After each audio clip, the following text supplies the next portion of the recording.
we're in Hiroshima, Japan, at the Chuo factory, and this is what makes a Mizuno golf club different than anything else in the industry. So with the grain flow forging process, it's a little bit different than a traditional forging.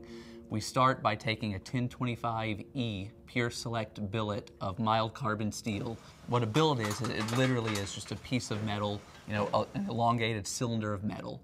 We'll take that cylinder and put it through a bending and stretching process.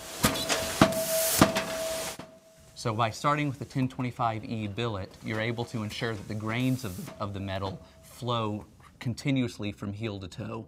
Metal is a lot like wood in that if you think of it, everyone knows wood has splinters and grains that run along the length of it, but metal is very similar where it actually has microscopic grains. So if you're able to get those really tight and consistent and flowing along the length of the club head, you can get a more consistent piece to piece. You also can get a truer vibration and a better feel from the golf club. So we take a mild carbon steel billet, we bend and stretch it into a proper shape, and then we go into our primary forging step. With the primary forging, it's a hammer press.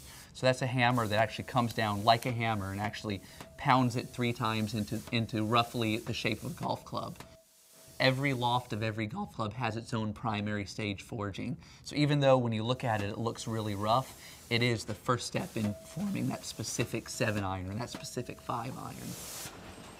From there, it goes into what we call kind of a cookie cutter stage, and it trims it down into the shape of a golf club. From there, it takes the primary forging and it goes into the first set of precision forging. So this is the first primary. This is the first time precision forging. What the precision forging is a hydraulic press that's a slow compression of the golf club into a more precise shape. There's a little bit of extra flash that comes out after a precision forging. That's removed through another cookie cutter, and then it goes into the secondary forging.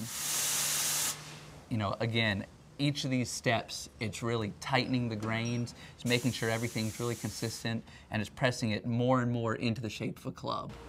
So after the second hydraulic press, it goes into a blast, a sand blast, that actually removes any of the impurities that have started to oxidize on the golf club.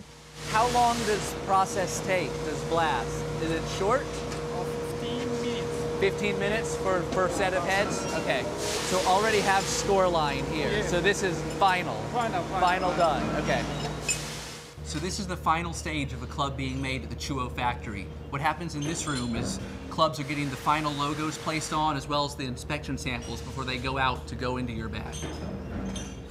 So there are only a handful of places in the world that forge golf clubs. With Chuo and Mizuno's partnership, they work together and only forge golf clubs together.